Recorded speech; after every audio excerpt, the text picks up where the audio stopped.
की बड़ी खबर आ रही है, जहां आज रात 8 बजे प्रधानमंत्री नरेंद्र मोदी का संबोधन होगा। आज रात 8 बजे देश को पीएम संबोधित करेंगे। संभवतः ऑपरेशन सिंदूर को लेकर यहां से बात होगी और राष्ट्र के नाम प्रधानमंत्री नरेंद्र मोदी का यह संबोधन होगा। देखिए, पहलगाम हमले के बाद प्रधानमंत्री नरेंद्र मोदी ये पहली बार होगा जब राष्ट्र को संबोधित कर रहे होंगे और संभवतः ऑपरेशन सिंदूर को लेकर, सेना की प्रेस कॉन्फ्रेंस को लेकर, पाकिस्तान के नापाक इरादों को लेकर प्रधानमंत्री नरेंद्र मोदी अपनी बात देश के नाम रखेंगे।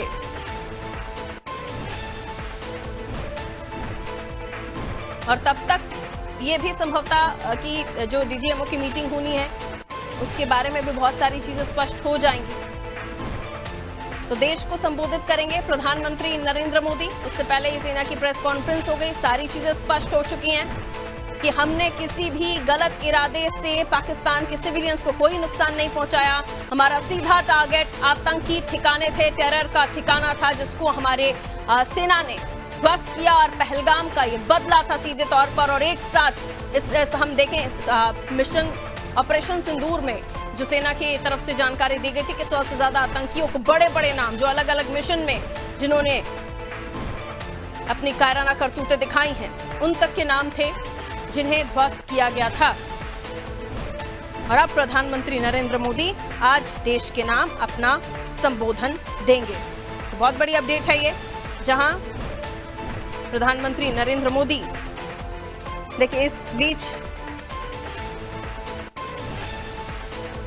आपको ये भी जानकारी दे दें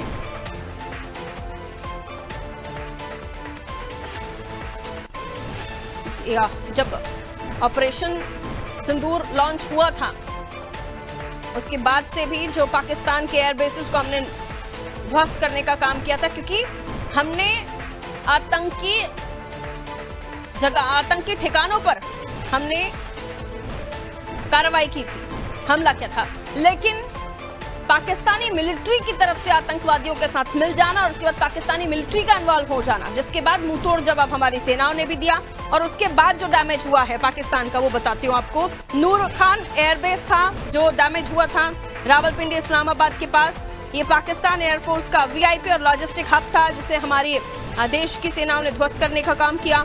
मुरीद एयरबेस था पाकिस्तान पंजाब में। शौरकोट एयरबेस था पंजाब पाकिस्तान में।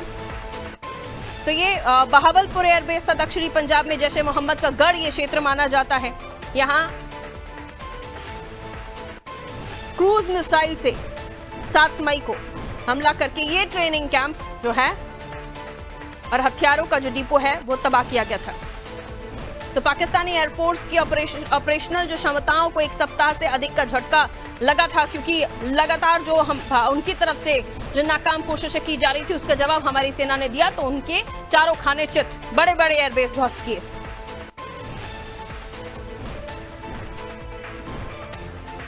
प्रधानमंत्री नरेंद्र मोदी आज रात 8 बजे देश को संबोधित करेंगे। सीज फायर के बाद प्रधानमंत्री नरेंद्र मोदी देश को आज रात 8 बजे संबोधित करने वाले हैं। और भारत और पाकिस्तान के बीच शनिवार को सीज फायर हुआ था, ये आपको जानकारी दी थी हमने। इसके बाद पिछले 3 दिन से तीनों सेनाओं के डीजीएमओ प्रेस कॉन्फ्रेंस कर रहे हैं। और इसके पहले भी आपको बता दें, पाकिस्तान के प्रधानमंत्री शहबाज शरीफ ने 10 मई को रात 11:30 बजे पाकिस्तान की जनता को उन्होंने संबोधित किया था और उन्होंने भारत के खिलाफ पाकिस्तानी सेना ऑपरेशन के बारे में बताया था। हालांकि जो दावे सरासर गलत थे। लेकिन आज प्रधानमंत्री जब अपनी बात रखेंगे तो सेना पहले ही सारी जानकारी देश के सामने रख चुकी है। लेकिन उसके बाद आज प्रधानमंत्री नरेंद्र मोदी 8 बजे देश को संबोधित करेंगे। तो वो क्या कुछ कह सकते हैं, क्या कुछ देश के नाम संबोधन में उनके रहेगा, कौन से वो बिंदु रहेंगे, जिस पर आज हम चर्चा करेंगे। आइए जान लेते हैं ब्रजेश चौकसी जी हमारे बेरड हमारे साथ जुड़े हुए हैं।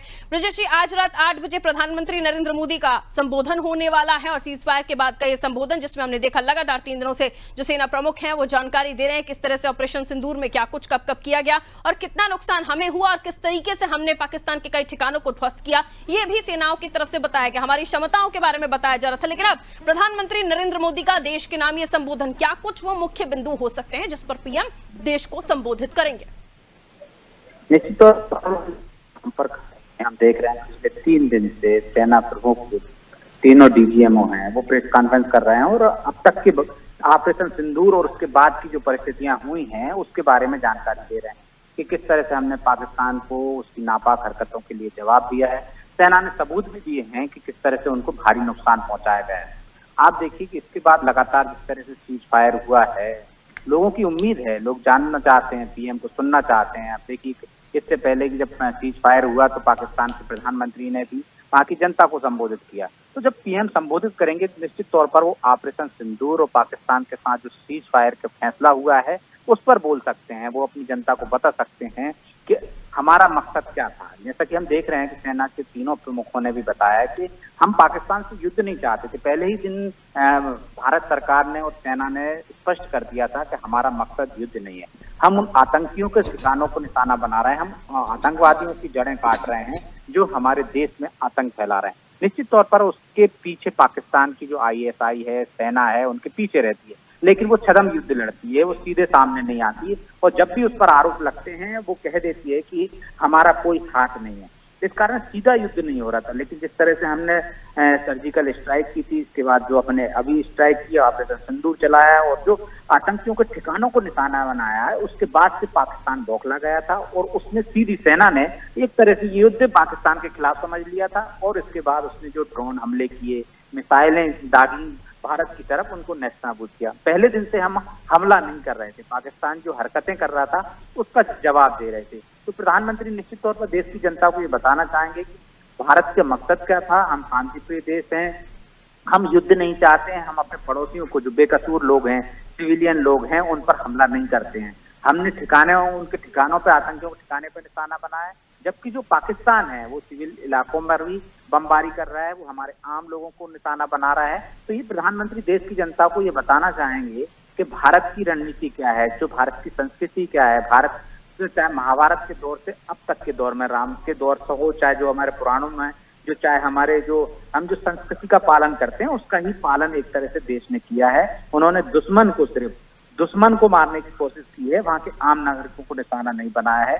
और इसके साथ साथ क्या ऑपरेशन सिंदूर का मकसद था, वो मकसद पूरा हुआ कि नहीं हुआ, और आगे की रणनीति क्या है। जिस तरह से हमने देखा है कि अब भारत ने स्पष्ट कर दिया पहली बार कि अब कोई भी आतंकवादी घटना हमारे देश में होगी, हमको इसको युद्ध माना जाएगा, युद्ध की तरह लिया जाएगा और हम उसका उसी तरह से जवाब देंगे।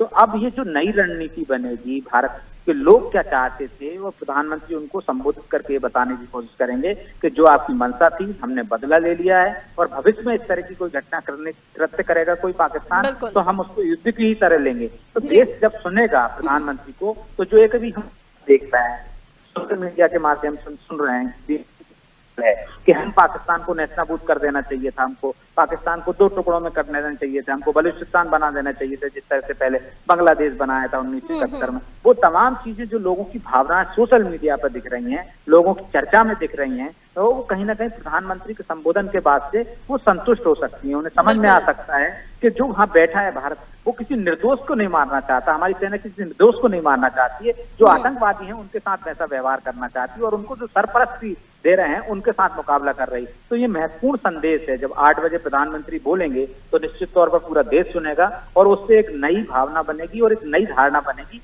जिस पर चर्चा होना स्वाभाविक है।